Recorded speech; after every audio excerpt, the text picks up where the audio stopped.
Tidak, mesti dibuat mengikut syarat yang ditetapkan. Tak dapat tidak. Kalau tinggal rukun maka tak dinamakan lagi dah. Tak nama semayang dah, rosak dah semayang, tak pakai dah semayang kalau tinggal rukun. Di rukun ni tak boleh tinggal. Jadi rukun semayang ada 13 perkara bagi mazhab kita.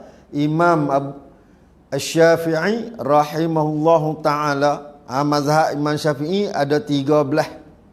Nah, jadi tak samalah dengan 4 mazhab ni. 4 mazhab ni tak sama rukun sembahyang.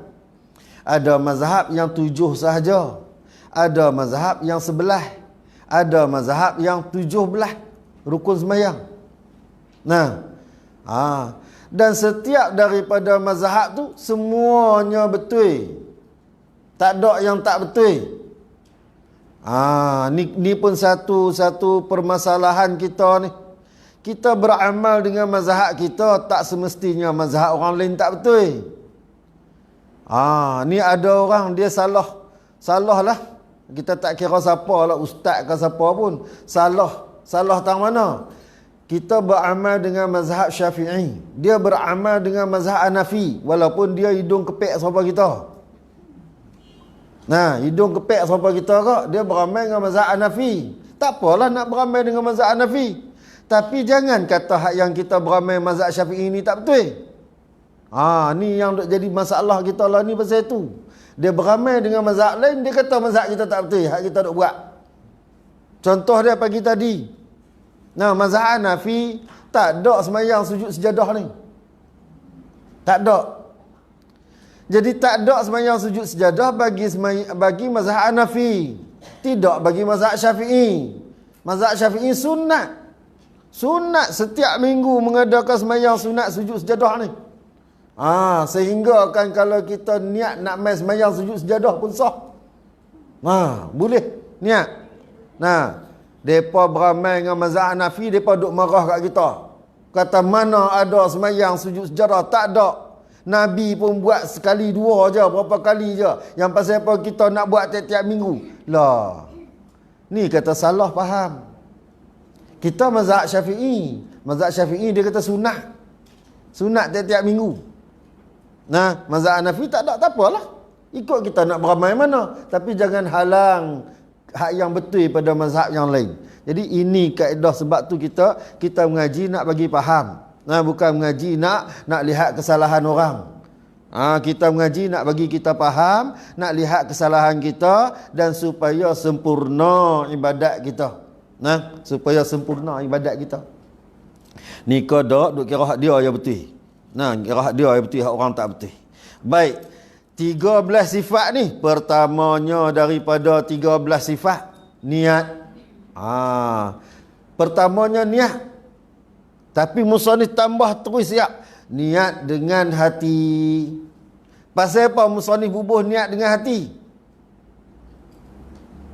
Pasal apa? Pasal nak habaq. Niat bukan dengan mulut. Ada orang sampai nak buat satu benda tu dia jadi rasa susah hati. Payah. Pasal apa? Dia kata aku nak baca Arab tak reti. Nak niat ke mana? Loh. Tu baca. Baca bukan niat. Niat bukan dengan mulut. Niat dengan hati. Musannif nak abang kita tu. Nak abang kita bukan dengan mulut. Aku tak reti. Nak usolli ni tak reti. Tak reti sudahlah. Tahu tak nak semayang? Tahu. Nak semayang apa? Nak semayang zuhur. Zuhur tu tak payah habaq dah. 4 rakaat. Tahu dah. Semayang zuhur tu yang fardu ke sunat tu? Fardu. Sudah. Tu je niat. Nak habaq yang tu. Jadi tak ada susah apa pun dengan niat. Musannif cerita dekat kita terang-terang. Niat dengan hati.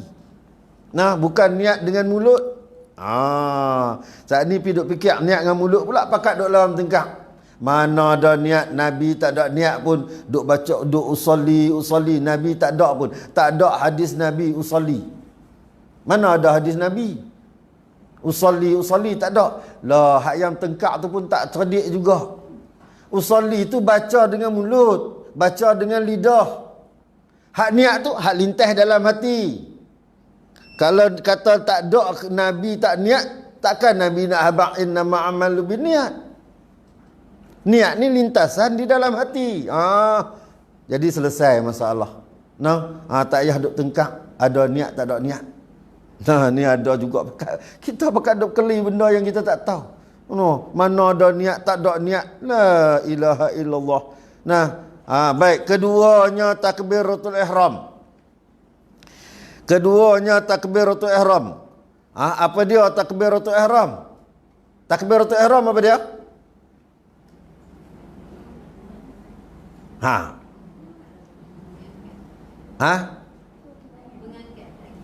Tak betul. Tu kata tak betul. Angkat tangan tu sunat. Dah betul tak? Angkat tangan tu sunat. Takbiratul ihram tu apa dia? Lafaz Allahu Akbar. Lafaz Allahu Akbar tu takbiratul ihram, iaitu takbir yang dengan dia bila kita takbir haram segala yang halal di luar dia. Kita masuk kepada tempat yang haram perkara yang halal. Takbiratul ihram. Baru rasa sejuk. Betul? Buat masalah nampak lagi lah. Masalah saya nampak lagi. Tak apa, cerah.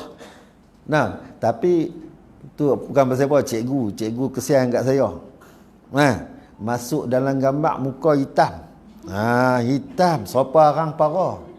Kan? Muka hitam. Dah lah duk hitam dah. Muka hitam tu cikgu. Cikgu kesian kat saya, cikgu nak bagi saya putih. Nak bagi saya putih. Lain kali make up dulu cikgu. Baik, takbiratul ihram ni ramai orang salah faham. Apa dia takbiratul ihram? Angkat tangan Allah. Dah, angkat tangan tu sunat, tak masuk dalam makna takbir tu, tapi perbuatan yang disunatkan.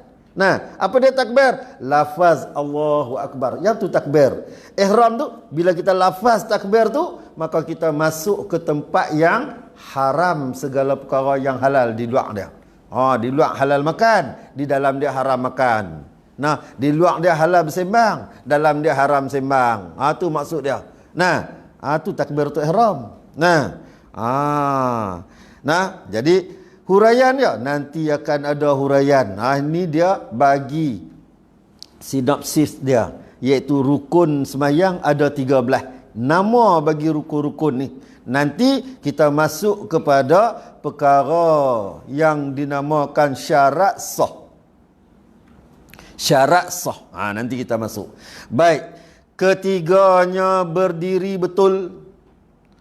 Berdiri betul ini untuk siapa? Bagi mereka yang berkuasa berdiri betul. Siapa dia yang kuasa berdiri betul? Siapa dia yang berkuasa berdiri betul? Selama mana orang tu boleh berdiri, sama ada dengan bertungkat, ataupun berpapah, ataupun bersandar. Selama mana dia boleh berdiri, maka wajib dia berdiri betul. Berdiri betul. Ni bagus punya mai jalan kaki. Takbir Allahu Akbar sambil duduk. Tak kena bukan tulang belakang. Betul tu. Jadi tidak semestinya dengan berdiri itu berdiri betul. Habis itu macam mana? Bagi orang yang uzur kepada berdiri, pada ketika duduknya juga dihukumkan berdiri betul, dia duduk. Duduk. Pada ketika mengiringnya, tidak mengiring, juga dinamakan berdiri betul. Syarat dia betul itulah. Ataupun pada ketika melentangnya, juga disebutkan dengan berdiri betul. Iaitu siapa dia ni? Orang yang duduk, orang yang mengiring, orang yang melentang. Mereka ini semua kategori orang yang uzur pada berdiri. Pada berdiri dengan kaki. Uzur. Bila dia tidak dia tu juga adalah dengan berdiri betul. Bila dia duduk, duduk berdiri betul. Jadi membetulkan tulang belakang duduk tu tadi ni, duduk yang macam mana? Duduk macam mana kalau kita berdiri begitulah tegak kita lah. Jangan duduk sandak di kerusi punya bagusnya sandak. Bagusnya duduk sandak, Allahu Akbar, tak sah. Nak duduk boleh, tapi bukan duduk yang duduk dengan sandak. Allahu Akbar, relax ya. Tu tak angkat kaki tak atas paha lagi, kan? Nah, kena tengok berdiri tu, berdiri. Jadi kerusi, kalau kerusi macam tu, boleh tak? Boleh. Tapi jangan sandar. Nak dapat berdiri betul itu. Nah, nak dapat berdiri betul. Tu pun orang yang duduk macam tu macam mana? Dia mai pun dia duduk macam tu dah. Mai tak boleh berdiri. Tak boleh berdiri, baru boleh duduk. Nah, ni mai berjalan gedik, masuk mai duduk atas bangku takbir. Tak kena lah tu. Dah. Baik, ketiga, keempatnya membaca Fatihah, membaca, bukan baca. Membaca. Membaca lain, baca lain. Nah, membaca ni saya sedang membaca. Nah, kena ada lafaz yang keluar, yang dengar, yang nampak gerak bibir mulut, tu membaca. Kalau baca dia boleh baca dalam hati. Baca yang tak gerak bibir mulut tu baca. Nah, jadi bila disebut membaca di sini, makna dia yang ni rukun qauli, yang wajib kita ni zahirkan makhrajnya. Makhraj. Jadi kita baca dengan lisan, baca dengan lidah, baca dengan alat baca. Alat kita ni lidah guna, gigi guna. Membaca ni lidah guna, gigi guna, bibir mulut guna, hidung guna. Semua guna. Khongkong guna, dada guna. Semua kita guna dia. Tu membaca. Nah, membaca. Yang kelimanya rokok. Nanti kita akan baca syarat-syarat dia. Kita tengok dulu dia punya rukun. Yang kelimanya rokok. Rokok ni lagu mana? Apa dia rokok? Rokok. Apa dia rokok? Tunduk yang dengan makna melakukan rukun sembahyang. Tunduk dengan makna laku rukun sembahyang tu. Bukan tunduk dengan makna hormat. Nah, rokok ni tunduk dengan makna kita buat rukun sembahyang. Macam mana yang sah rokok ni, syarat sah rokok tu terang mana? Sekira-kira rokok tadi ni ialah bila dia tunduk, tangan dia, tapak tangan dia capai tempurung lutut, sampai kat tempurung lutut. Bila sampai kat tempurung lutut tu qadar sekurang-kurang rokok. Walaupun dia tak rata. Tu rokok. Qadar sekurang-kurang rokok tangan orang yang biasa. Makna dia kebiasaan, kebanyakan. Semua sama. Tangan yang kebanyakan ni, dia bila kita berdiri, parah dia lebih kurang sama parah dengan isi punggung. Lebih kurang. Ni tangan yang biasa. Kalau tangan dia lebih daripada parah isi punggung, makna dia sampai kepada parah paha, tu luar biasa, panjang. Panjang. Nah, tu macam tangan orang hutan. Tangan orang hutan. Nah, kalau nak kira rokok tangan orang hutan, tangan orang yang panjang ni, kalau kira tapak tangan sampai kat lutut, dia sambil berdiri lagu tu, ya sampai dah. Nah, ada dikira tangan orang yang kebanyakan. Makna ada kebanyakan orang tangan dia semua pakai tu. Bila dia tunduk, tapak tangan dia sampai kepada lutut. Dikira rokok. Tu rokok. Nah, iaitu perbuatan, melakukan perbuatan yang rukun di dalam sembahyang. Rokok. Keenamnya i'tidal. Apa dia i'tidal? I'tidal berdiri betul. Nama i'tidal kenapa? Kerana kembali kepada berdiri betul daripada rokok. Nama dia i'tidal. Bangun berdiri betul. Mengangkat diri kita kepada berdiri betul. Qiyam juga ni pun. Nama dia qiyam juga, berdiri betul. Berdiri betul i'tidal. Ketujuhnya sujud. Apa dia sujud? Apa dia sujud? Kalau dalam sembahyang melakukan rukun sembahyang, tu sujud. Lagu mana sujud? Iaitu menghantarkan 7 anggota kepada tempat sujud. Hantar 7 anggota kepada tempat sujud. 7 7 anggota. Makna dia, kalau tak sampai 7 anggota kepada tempat sujud, tak dinamakan sujud. Terutamanya dahi. Dahi. Nah, jadi wajib dahi ini berada di tempat sujud. Tempat sujud di mana? Yang sama parah, yang sama rata dengan tempat pijak. Nah, sama rata, tu tempat sujud. Tempat sujud tak boleh tinggi daripada tempat pijak. Tak boleh tinggi pada tempat pijak. Ada orang kita dah lah sembahyang duduk atas kerusi. Nah, dia siap buat lagi lapik tempat sujud pula. Nak lapik buat apa lagi? Dah sembahyang atas kerusi, sujud pula dengan syarat, bukannya pergi suruh sujud atas kerusi pula. Dia buat lapik pula depan, sujud atas kerusi pula. Nah, tak kena. Nah, tu tak kena, salah. Nah, sebab dia dituntut pada dia sujud tadi ni dengan syarat saja. Mata-mata dengan syarat. Sebab dia tak boleh turun sujud. Orang yang tak boleh turun sujud ni syarat saja. Buat dengan syarat. Ada hak yang tertentu. Tu sujud. Jadi sujud ni wajib menghantarkan 7 anggota sujud kepada tempat sujud. Nah, kita buat. Nah, kedelapannya daripada 13 sifat 13 rukun sembahyang ni ialah duduk antara 2 sujud. Duduk antara 2 sujud. Nah, adalah termasuk di dalam rukun sembahyang. Kalau tak duduk, tak duduk tak ada lah. Tak, kalau orang yang uzur tak boleh duduk, memang dia tak duduk. Siapa dia? Orang yang sembahyang berdiri. Ada orang sembahyang berdiri? Ada. Siapa orang yang sembahyang berdiri? Orang yang kaki dia tak boleh bengkok. Dia kena sembahyang berdiri. Nah, kaki dia tak boleh bengkok, dia kena sembahyang berdiri. Tetapi kalau dia boleh turun duduk untuk melunjuk, lebih afdal dia turun duduk melunjuk sembahyang. Ni pun bila dia takbiratul ihram dia berdiri. Allahu akbar, dia berdiri. Dia ni orang yang boleh rokok, maka dia rokok. Allahu akbar, rokok. Nah, saat lagi dia nak sujud tak boleh sebab kaki dua-dua belah tak boleh bengkok. Tapi boleh tak kalau dia nak turun untuk duduk melunjuk kaki? Boleh.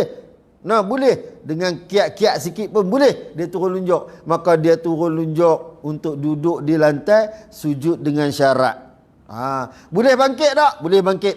Dia bangkit. Kalau tak boleh bangkit, tak payah bangkit, duduk terus. Nah, tu yang betul dah. Ni dah. Dia tak boleh duduk. Sebab apa? Sebab dia tak boleh bengkok kaki. Tapi dia main sembahyang duduk atas kerusi. Tu tak kena. Tu tak kena tu. Nah, kita salah, banyaklah kita salah di dalam beramal dengan sembahyang atas kerusi ni. Banyak kita bersalah. Baik, duduk ni adalah rukun, maka duduk antara 2 sujud tu bila kita sebutkan dengan duduk ialah meletakkan papan punggung yang mengikutkan dengan kaifiat yang diajarkan oleh Nabi SAW. Kaifiat. Jadi kaifiat hak Nabi ajak ni melalui mana? Ada yang melalui sahabat yang tengok. Sahabat ni yang tengok bukan seorang, banyak. Ada yang kata begini, ada yang kata begini, ada yang... Jadi duduk tu, definisi duduk meletakkan papan punggung kita. Jadi kalau kita mazhab kita ni, mazhab Syafi'i ni, definisi duduk antara 2 sujud ni ialah duduk dengan meletakkan papan punggung di atas tapak kaki kiri. Buka tapak kaki kiri, letak atas tapak kaki kiri, duduk papan punggung atas tapak kaki kiri. Ataupun dengan meletakkan duduk papan punggung tadi ni di atas 2 tumit. Yang 2 tumit tadi ni bagi mazhab kita bukanlah dipacakkan tumit, pacak kaki. Mazhab kita bukan pacak kaki. Memang duduk atas 2 tumit ni ada, tapi bukan pacak kaki. Dengan meletakkan kaki kiri di bawah, kaki kanan di atas, dan kita duduk di atas 2 tumit. Tu macam ni. Duduk di atas 2 tumit. Bukan pacak. Pacak ni bukan mazhab kita. Nah, pacak kaki duduk atas tumit tu. Yang tu bukan mazhab kita. Nah, boleh tak ramai? Boleh siapa mampu. Nah, siapa mampu boleh.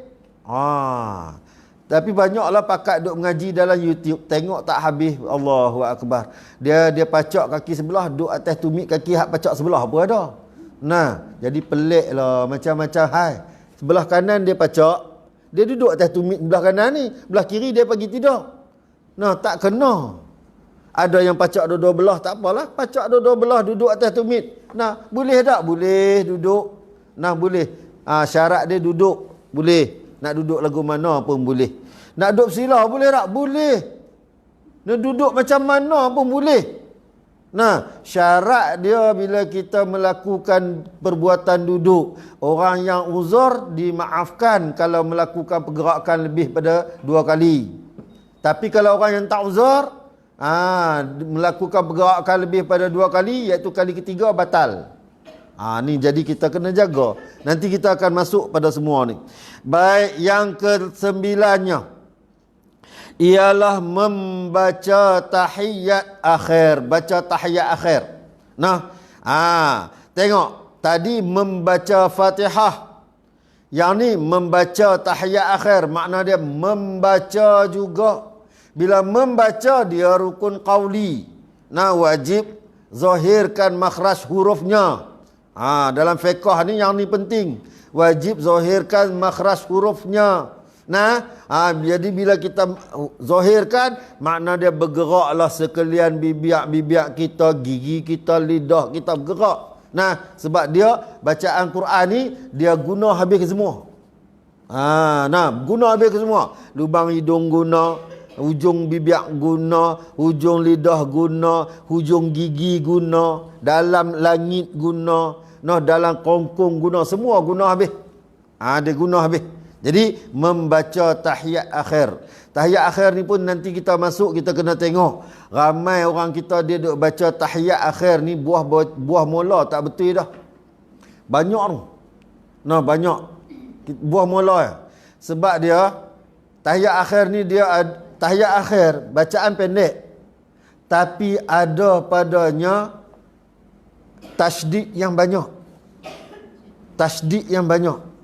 Tahiyat akhir ni bacaan pendek, tasydid dia banyak. Banyak pada tasydid yang ada dalam Fatihah.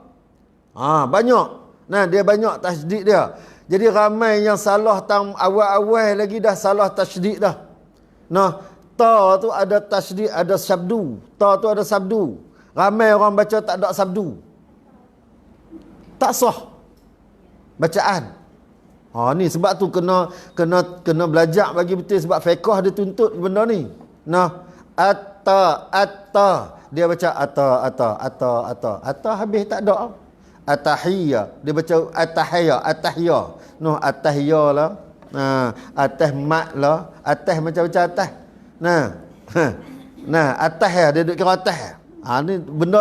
Benda ni berlaku dengan kita. Benda ni kita kena perhati elok-elok. Sebab tu kita nanti ni kita akan masuk syarat sah, rukun sembahyang, baru kita boleh nampak di mana kesalahan yang kerap kita duk buat. Kerap kita duk buat. Semua orang sama aja sekali dengan saya duk depan ni serupa ya. Bila mengaji baru kita nampak, di sini ada kesalahan kita. Tak mengaji semuanya betul belaka, baik tak usah mengaji, untung. Buat apa pun betul. Buat apa pun betul, tak usah duk mengaji. Baik, ke-10-nya selawat akan Nabi sallallahu alaihi wasallam pada tahiyat akhir. Nampak tak? Di tahiyat akhir satu hukum, selawat atas Nabi satu hukum. Tetap tahiyat akhir tu rukun. Selawat atas Nabi juga rukun di dalam tahiyat akhir. Rukun. Jadi selawat pun sama, kena baca mengikut huruf dia, makhraj dia, tasydid dia, semua kena jaga selawat. Kita belasah selawat serupa ya, duk buat macam selawat biasa-biasa. Selawat ni memang tak apa pada biasa-biasa. Allahumma salli ala sayyidina Muhammad, biasa tak apa. Tapi ramai yang baca selawat salah. Pula dah. Tang mana? Banyak salah. Dak, Sayyidina tu satu memang dah tentu, tapi buah mula orang tak nampak. Allahumma salli. Dia banyak sebut mas. Dia Allahumma. Tapi bila dia terus dia jadi apa? Cuba penderah tengok. Dia jadi mas salli. Nampak tak? Allahumma salli. Salah lah. Salah dah tu. Nah, mana api ada sod, mana ada sabdu. Kan? Mim tu yang sabdu. Tapi kita tak. Allahumma salli. Allahumma salli. Dia pergi jadi macam tu. Tang tu pun dah kita dah salah dah. Sebab tu kita kena tengok. Maikat Sayyidina, banyaklah Sayyidina. Syaidina. Semua salah. Kan? Sayyidina salah, Syaidina salah. Sebab apa? Sebab ya ada sabdu. Sayyi. Jadi kena baca lagi betul ni. Sebab dia adalah rukun qauli. Rukun qauli. Baca bagi betul. Sayyi, kena sebut yi. Sayyidina. Tak apa. Allahumma salli ala Muhammad, itu yang rajah, yang sahih dia. Tapi mazhab kita ni mazhab yang mentazimkan, membesarkan, meninggikan Nabi kita dengan mengangkat Nabi kita ni tuan. Maka masuk dalam tu. Tak apa. Masuk Sayyidina tu adalah satu yang dianjurkan. Satu yang dianjurkan. Kalau tak mau baca boleh tak? Boleh. Sebab apa? Sebab hadis Nabi baca Allahumma salli ala Muhammad. Allahumma salli ala Muhammad wa ala ali Muhammad. Tu. Tapi kita ni kita mentakzimkan. Mentakzimkan. Sunat pula bawa masuk Sayyidina. Sin bukan shin. Di sini pun sebab tu kata kena mengaji syarat sah rukun sembahyang. Ramai kita ni. Sekalilah, saya bukan nak kata siapa pun, sekali dengan saya lah. Sebab saya duk buat salah, saya nampak lah. Orang lain buat salah, mana saya tahu, saya tak nampak. Kita buat salah, kita tahu. Tapi syarat dia kita mengaji. Kalau kita tak mengaji, kita tak tahu. Sampai bila pun tak tahu kata kita ni buat salah. Tapi kami lah kita nak kemah. Nak kemah saja, semuanya nak kemah. Nak sempurna, nak yang sempurna. Tapi sebenarnya kita tak tahu pun kesempurnaan tu daripada mana. Baik. Ke-11nya, duduk bagi keduanya. Duduk ni adalah duduk yang rukun juga, iaitu duduk bagi tahiyat akhir dan duduk bagi baca selawat. Duduk yang satu tu je lah. Duduk yang satu tu, tapi pada dua rukun keadaan dia. Dua rukun bacaan dia. Jadi duduk tu adalah rukun juga. Maka duduk di sini juga, definisi duduk ialah meletakkan papan punggung. Bagaimana cara dia? Bermacam-macam cara. Boleh duduk dengan macam-macam cara. Nak duduk bersimpuh boleh, nak duduk bersila boleh, nak duduk melunjuk boleh, nak duduk atas tumit boleh, nak duduk atas tapak kaki boleh, nak duduk macam mana pun boleh. Syarat dia duduk. Cuma dianjurkan kepada kita duduk secara Nabi duduk. Duduk secara Nabi duduk. Bagi mazhab kita, duduk secara Nabi duduk ialah dengan duduk tawarrud. Bagi mazhab Hanafi, Hambali, Maliki yang lain, duduk secara Nabi duduk dengan duduk iftirash. Jadi duduk macam-macam jenis duduk. Boleh nak duduk lagu mana pun boleh. Dengan syarat kalau tak uzur, tidak melakukan pergerakan yang luar daripada semayang lebih daripada 2 kali. Kalau buat 3 kali pergerakan luar semayang, batal semayang. Dan yang ke-12-nya, memberi salam, bukan bagi salam. Memberi salam, bukan bagi salam. Faham tak? Memberi makna dia kena baca, bagi betul. Membaca salam, memberi salam, membaca Fatihah. Ni makna dia buat dengan mengikut makhraj. Kena jaga makhraj. Pasal apa? Dia dalam semayang, dia kena jaga makhraj ni. Makhraj ni jaga. Dia tak boleh jatuh satu huruf pun. Dalam semayang ni, mana-mana rukun qauli tak boleh jatuh satu huruf pun. Tapi ramai duk bagi salam hilang huruf alif. Assalamualaikum. Dia ada alif lam. Bila ada alif lam, kena zohirkan huruf sin dia. Nak zohirkan huruf sin dia, mesti kena ambil kepala dia. Jadi tak boleh hilang. Satu huruf pun tak boleh hilang.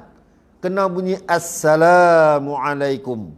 Dia ada bunyi juga Assalamualaikum. Semayang daripada awal semua elok, sampai kat bagi salam, batal. Rugi semayang kita. Sebab dia, yang ni fiqh.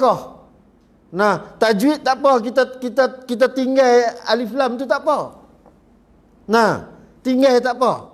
Tajwid. Tapi dalam semayang dia tak boleh jatuh walaupun satu huruf. Bismillah pun tak boleh jatuh walaupun satu huruf. Walaupun dituntut kita sebut dengan melembutkan ba, bukan sampai tak ada.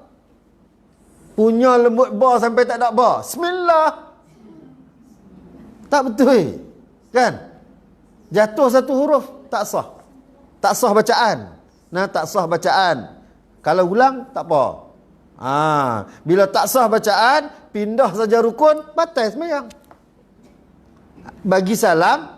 Nah, bagi salam, kita bagi salam. Assalamualaikum warahmatullahi. Berasa macam tak betul. Pasal apa? Kita tertinggal huruf. Ulang lagi. Assalamualaikum. Hak tadi tak pakai.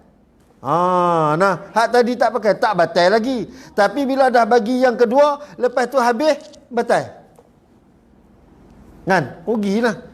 Yang ni penting.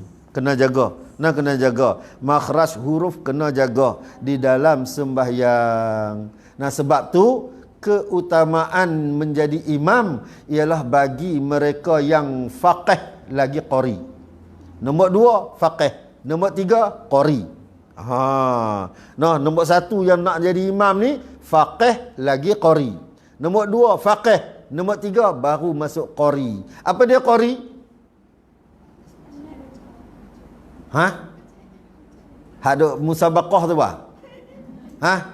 Qari dia panggil musabaqah kan panggil qari. Kalau perempuan kena kata qari'ah.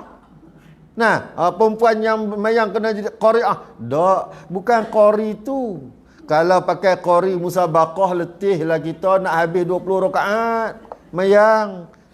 A'udzubillahi minasyaitonirrajim. Pasang. Kita ni dah tunggu. Nak main bismillah pada satu nafas, dua nafas, tiga nafas lagi pada. Letihlah kita. Bukan qari tu. Habis tu qari apa? Qari ni ialah mereka yang sah bacaan mereka, Fatihah mereka, dan sah bacaan tu boleh jadi imam. Tu qari. Kalau bacaan mereka ni, Fatihah mereka ni yang bukan qari, nama dia ummi, iaitu bacaan dia sah untuk diri dia, tak boleh jadi imam. Tu ummi. Ni yang kita duk jadi masalah qari'ah kita. Qari kita duk di belakang tu imam, dia duk komplain bacaan tu imam tu. Dia nak kena ikut macam dia, nak nahwan lah. Letih lah. Qari hadut belakang ni dia akan duk komplain. Tu imam baca lagu ni tak kena, lagu ni tak kena pada sudut tajwid. Dia tak boleh komplain. Dia tak boleh komplain. Sebab apa? Dia pertama dia kena kenal imam dia ni faqih tak? Sebab keutamaan faqih. Faqih. Dalam bacaan ada yang kadang-kadang dia tak ikut tajwid tapi sah pada bacaan dalam sembahyang. Contoh dia waladdallin, wajib 6 harakat, betul tak? Tapi kalau dia baca 5, sah tak? Sah. Pasal apa? Selama mana dia tak merubah pada makna, sah. Dia dalam bacaan mayang, dia kalau berubah makna yang tak sah. Berubah makna. Bahkan jadi berat. Contoh dia, berapa ramai orang baca iyyaka na'budu wa iyyaka nasta'in, kan? Jatuh sabdu, 2 sabdu di sana jatuh. Hanya kepada cahaya matahari kami sembah, dan hanya kepada cahaya matahari kami minta pertolongan. Apa makna dia? Kalau dia i'tikad, kufur. Nampak? Tu sebab tu dia benda-benda ni kita kena faham bagi elok. Dia penting dalam ni fiqh sangat-sangat penting. Dia adalah fardu ain dalam menyempurnakan sembahyang kita ni. Baik, habis. Dan ke-13-nya ialah tertib. Tertib. Apa dia tertib? Ikut susunan. Makna dia mendahulukan perkara yang dahulu, mengkemudiankan perkara yang kemudian. Tu ikut tertib susunan. Tapi di sini pada kebanyakan rukun yang tersebut itu, yakni ada juga pada tempat rukun yang tak kena tertib dia. Nah, tak kena tertib dia. Tang mana? Ni dari semua 13 rukun ni, tang mana yang tak kena tertib dia? Dia sebab tu disebut kebanyakan. Mana ada juga yang tak kena tertib. Tang mana? Dah. Tang takbiratul ihram, dia ada 3 rukun jalan sekaligus. Takbir, berdiri betul, niat. Sekaligus berjalan. Kalau ikut tertib yang tu pakai tak ID. Pakai tak ID ikut tertib yang tu. Dia nak kena berdiri bagi betul dulu. Tapi niat dulu. Kok mana? Mula-mula niat, lepas tu takbiratul ihram, lepas tu berdiri betul. Lagu mana dia nak berbetul dia? Nak buat ke mana? Tak boleh. Maka di situ berlaku serentak 3 sekali. Pada ketika takbiratul ihram, ketika itulah masuk dengan niat, ketika tu selesai dalam keadaan berdiri betul. Tu yang dia kata pada kebanyakan, makna ada juga tempat yang tak tertib di situ. Tak tertib di situ, berlaku sekaligus. Habis. Habis ni 13 rukun yang semua orang tahu. Semua orang Islam yang dia sembahyang semua tahu. Jadi kita ni, orang Islam, main bulan puasa ni, bagusnya orang Islam, dia mesti taat perintah Allah Ta'ala, taat sungguh-sungguh. Minggu pertama Allahu Akbar, semua puasa parah, cantik segak puasa kita. Bulan puasa. Minggu pertama puasa betul-betul. Puasa sungguh-sungguh ni. Sampai tak keluar rumah pun ada. Tapi sayang satulah. Sebab kita ni dah satu fenomena yang dijadikan, sebenarnya benda ni tak baik. Tapi dah dijadi satu promosi. Fenomena berlaku di negara kita ni dah dalam 5 hingga 10 tahun yang lalu mula. Iaitu Bazar Ramadan. Bazar Ramadan kita ni termasuk di dalam promosi perancangan. Kan? Sebab orang nak tarik orang dengan makanan. Sebenarnya Bazar Ramadan ni dia tak baik untuk Islam.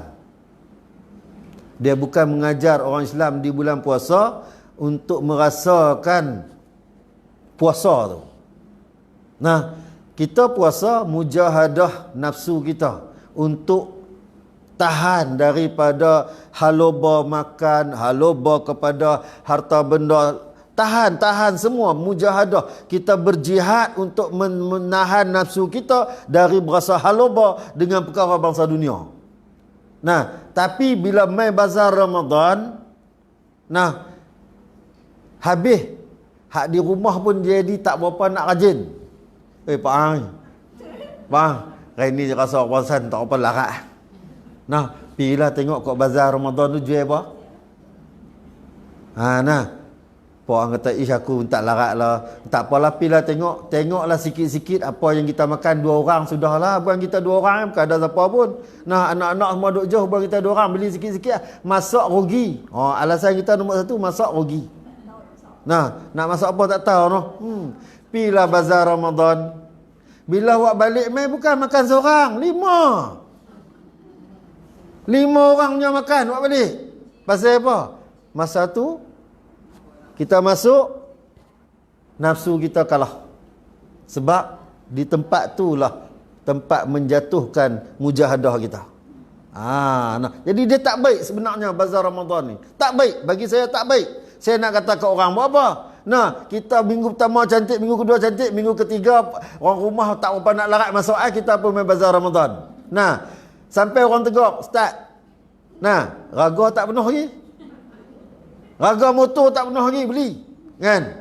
Tengok hak nu terengin, tengok hak ni terengin, semuanya terengin. Sebenarnya bazar Ramadan tak bagus. Tak bagus, bagi saya tak bagus. Bagus juga alhamdulillah PKP ni, pakat duduk di rumah, makan pun ala kadar. Makan pun ala kadar, bagus juga. Jadi kita kurangkan pi bazar Ramadan ni bagus. Melainkan tak payahlah bila dah sekali-sekala terengin nak rasa. Kita tengok pi bazar Ramadan ni, titik ayak merah bubuh dalam ayak sejuk, buh ketik sedap, yang amat-amat sedap, macam duduk dalam syurga. Ayak tu pun teringin nak beli. Tidak? Nampak tak nafsu? Macam mana kita mujahadah? Sedangkan puasa mengajar kita mujahadah. Tak boleh mujahadah. Bila ada bazar Ramadan, kita punya mujahadah hancur. Tak boleh. Jadi kita ni, sebab tu kata, bila puasa kita tak apa cantik, sembahyang kita tak apa cantik, sampai pada waktu bulan yang sepatutnya kita dapat himpunkan pahala, kita tak dapat nak himpun pahala. Kenapa? Sembahyang kita tak cantik, puasa kita semakin tak elok. Bukan semakin elok, sembahyang tak cantik. Sembahyang tak cantik ni rugi. Yang paling takut sekali sembahyang tak cantik, Allah Ta'ala tak terima. Kita kena faham ni. Kalau sembahyang kita tak diterima, catatan di dalam buku kebajikan tak ada. Tak ada. Kita sembahyang tak? Sembahyang. Tapi sembahyang kita tak diterima kerana tak sah. Tak sah sembahyang. Ada tak catatan dalam buku kebajikan kita? Tak ada. Apabila tak ada catatan, dia catatan buku kebajikan sembahyang ni asing. Satu. Malaikat catat sembahyang kita ni. Catat sembahyang kita. Maka apabila tak ada catatan sembahyang kita pada hari itu, maka amal kita yang lain daripada sembahyang ni tergantung. Ni yang kita takut, tergantung. Tak ternilai amalan kita, melainkan dahulu dinilaikan sembahyang. Di akhirat esok, soalan yang pertama yang nak keluar, nak dihisap ialah sembahyang. Jadi sembahyang kita ni kita kena buat bagi betul, bagi sempurna yang semampu boleh. Macam mana? Dengan jalan kita belajar. Kita kena main belajar, kita kena mengaji, memperbetulkan sembahyang kita supaya kita dapat sembahyang yang sah di sisi syarak. Bila sembahyang kita sah di sisi syarak, insya-Allah kita yakin sembahyang kita Allah Ta'ala terima. Maka bila sembahyang diterima, insya-Allah segala amal yang lain tidak tergantung. Melainkan ada hutang pula. Ada hutang. Sekali dengan sembahyang tergantung. Ada hutang. Hutang tak bayar. Sekali dengan sembahyang tergantung. Ini pun bahaya juga. Bahaya. Jadi kita ni nak perbetul sembahyang kita supaya Allah Ta'ala terima sembahyang kita. Sembahyang kita ni penting sangat-sangat kita memperbaiki sembahyang kita. Bukan suruh sembahyang sampai tak berhenti-berhenti dah. Sembahyang ni kita boleh jadi abid, tapi biarlah abid ni yang alim. Ni jadi abid sembahyang, masya-Allah, segala jenis sunat buat. Segala jenis sunat buat. Abid, ahli sembahyang, ahli ibadat. Tapi di dalam setiap sembahyang tak sah sembahyang dia. Kebanyakan abid, orang yang rajin sembahyang, banyak sembahyang ni, yang dia memperbanyakkan sembahyang, kebanyakan dia mereka tak menjaga tamakninah di dalam sembahyang. Kebanyakan orang yang suka buat banyak sembahyang, lepas satu bangkit buat satu, lepas satu bangkit buat satu. Kebanyakan kita tengok mereka ni tak jaga tamakninah. Sedangkan tamakninah tu ialah termasuk di dalam rukun sembahyang.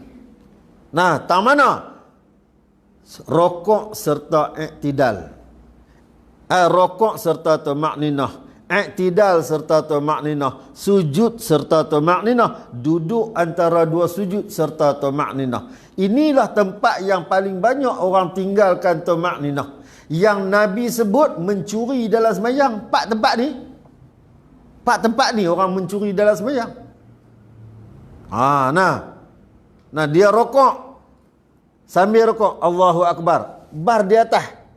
Tak sempurna rokok lagi. Allahu Akbar. Tak sempurna rokok lagi. Tapi dah sebab dia bunyi bar.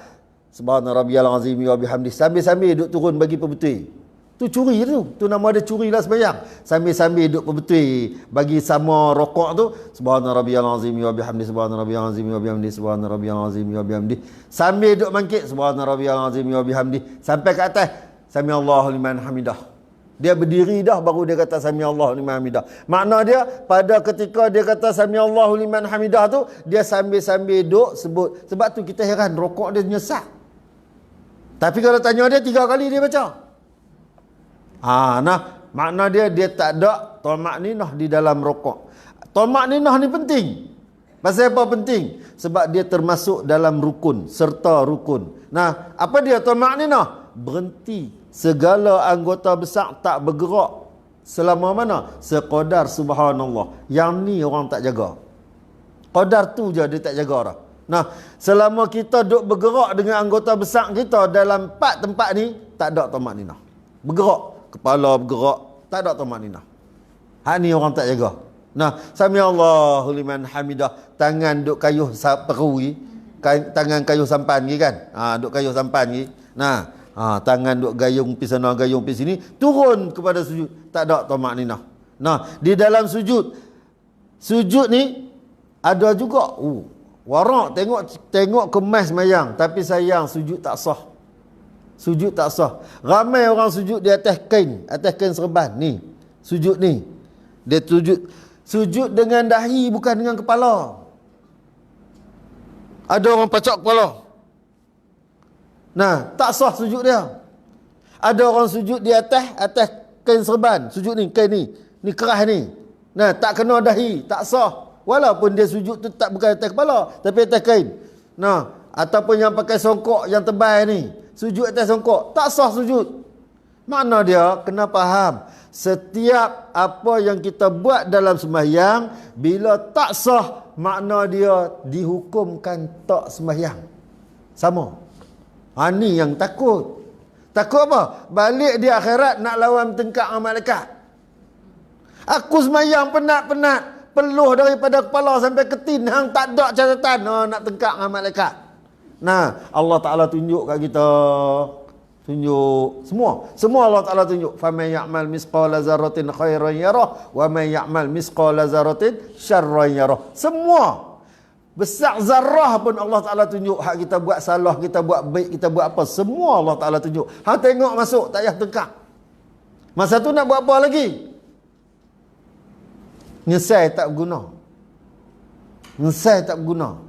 Ni masa ni Allah Ta'ala bagi peluang dekat kita untuk memperbaiki ibadat kita. Kita pulun buat perbaiki ibadat kita bagi elok. Ni peluang ni. Ni Allah Ta'ala panjang umur dalam Covid ni pun hebat dah. Masya Allah, tabarakallah ni. Kita boleh puasa dalam keadaan Covid ni, dalam keadaan PKP ni. Ni besar rahmat sangat-sangat dah ni.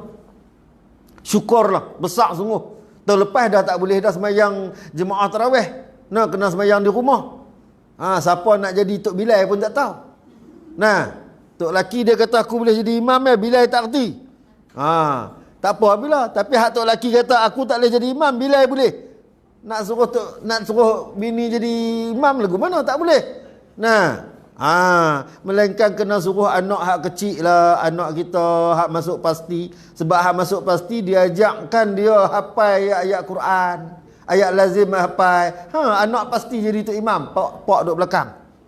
Nah, lepas tu pak kata payah-payah, tahun ni pakai tak terawih lah. Senang jawapan dia. PKP kita tak boleh terawih. Nak terawih ke mana tak reti nak buat. Nah, ini kita rugi. Jadi kita kena pulun sungguh-sungguh supaya kita dapat memperbaiki sembahyang kita ni. Baik. Habis 13 rukun, kita masuk kepada faslun. Ini suatu fasal pada membicarakan perkara yang berkaitan dengan rukun sembahyang, iaitu syarat sah bagi rukun sembahyang. Musannif tak sebut kat kita di sini syarat sah, tapi inilah dia, kita masuk kenai dengan rukun sembahyang, iaitu syarat sah bagi setiap rukun sembahyang. Makna dia rukun sembahyang ni bukan sekadar kita ambil tahu sahaja. Kita kena tahu dalam dia ada syarat sahnya. Dalam rukun sembahyang ni ada syarat sahnya. Nah, Bermula daripada mana? Bermula niat sembahyang, iaitu niat sembahyang tu atas 4 martabat. Makna dia niat sembahyang ada 4 kategori. Nah, jadi kita duduk kategori mana? Kategori 4-4 tu akan berlaku dekat kita. 4 kategori ni ialah 4 jenis sembahyang, bukan 4 kategori kita. Nah, 4 kategori iaitu 4 jenis sembahyang. Jadi dia ada 4 martabat niat. Jadi jenis ni niat begini, jenis ni niat begini, jenis ni niat begini. Ada 4 martabat niat. Di masa cukup dah pukul 4. Nah, satgi nak balik masak lagi. Nah, kalau tak mau masak, tunggu satgi singgah bazar Ramadan. Nah, tunggu satgi singgah bazar Ramadan. Saya depa pesan siap-siap dah. Hari ni malas nak masak, tak larat depa kata. Nah, satgi singgah bazar Ramadan. Pada pukul 4 nak beli dah. Nah, awal kena pi tunggu di rumah senang. Nah, saya tak banyak sangat. Saya buka puasa makan kuih. Sebab tu saya minta maaf lah, bukanlah kata kita nak ni. Saya bila dijemput buka puasa di luar, saya jadi tak boleh sebab saya tak biasa buka puasa makan nasi. Saya tak biasa buka puasa makan berat-berat. Makan kuih cukup dah. Nah, buka. Tapi balik saat lagi, nah, ada lori pun habis. Nah, macam mana kita mujahadah nafsu kita noh, Allahu akbar. Nah, masa buka puasa bagus ya warak, tawaduk ya kan. Tawaduk buka puasa, makan kurma sebiji. Nah, habis makan kurma minum air sikit. Nah, minum air. Nah, kita minum air apa? Nah, dia sunat kita minum air yang air apa? Air yang tidak dimasak. Sunnah. Nah, air yang tidak dimasak tu sunnah dia. Nah, kita minum air semua air dimasak. Sama ada dimasak dengan api ataupun dimasak dengan air. Air pun masak juga. Tak kira air yang tidak dimasak. Sunat. Air pek boleh tapi kita guna penapis. Nah, mineral ke kan? Tu sunnah dia. Nah. Tapi kita dah. Nah. Air teh cawan. Air satu jang. Duduk sebelah. Nah, pilih yang mana?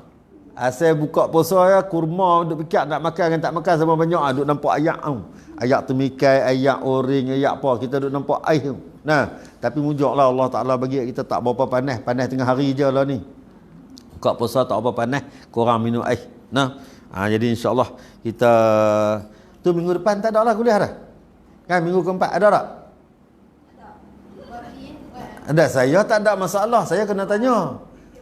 Saya tak ada masalah, nantilah bagi tahu kat saya. Nah, saya nak kuliah, orang panggil kita mai lah, orang tak panggil takkan kita nak terhegeh-hegeh mai. Nah, tolonglah cepatlah bagi kuliah tu. Nah, doa kita. Nah, sebab kita tak baca Misbahul Munir bulan ni. Wallahu a'lam bissawab. A'udzubillahi samii'il 'aliim minasyaitonir rajim. Bismillahirrahmanirrahim. Alhamdulillahi rabbil alamin wassalatu wassalamu ala asyrafil anbiya'i wal mursalin wa ala alihi wa sahbihi ajma'in. Allahumma iftah alaina futuhal 'arifin bihikmatik wanshur alaina birahmatika ya arhamar rahimin. Allahumma iftah alaina futuhal 'arifin bihikmatik wanshur alaina rahmatak wa zakkirna ma nasina ya zal jalali wal ikram. Allahumma faqihna fid din wa 'allimna ta'wil. Allahumma ij'alna minal muslimin waj'alna minal mutatahhirin waj'alna min ibadika salihin. Ya muqallibal qulub sabbit qulubana ala dinik wa ala ta'atik wa ala ma'rifatik wa ala maghfiratik. Subhanaka inna kunna minaz zalimin. Allahumma barik lana fi asma'ina wa absarina wa qulubina wa azwajina wa zurriyatina wa tub alaina innaka antat tawwabur rahim. Allahumma innaka afuwun karimun tuhibbul afwa fa'fu anna wa an walidina wa an jami'al muslimina wal muslimat wal mu'minina wal mu'minat bi rahmatika ya arhamar rahimin. Allahumma inna nas'aluka ridhaka wal jannah wa na'udzubika min sakhatika wan nar. Allahumma rabbana atina fid dunya hasanah wa fil akhirati hasanah wa qina azaban nar. Subhanakallahumma wa bihamdika ashhadu an la ilaha illa anta wa nastaghfiruka wa natubu ilaik. Bismillahirrahmanirrahim. Wal 'asr innal insana lafi khusr illa allazina amanu wa 'amilus solihati wa tawassaw bil haqqi wa tawassaw bis sabr. Wa sallallahu ala sayyidina Muhammadin nabiyil ummi wa ala alihi wa sahbihi wa baraka wa sallam. Walhamdulillahi rabbil alamin. Amin ya rabbal alamin. Taqabbalallahu minkum minna wa minkum taqabbal ya karim. Wassalamu alaikum warahmatullahi wabarakatuh.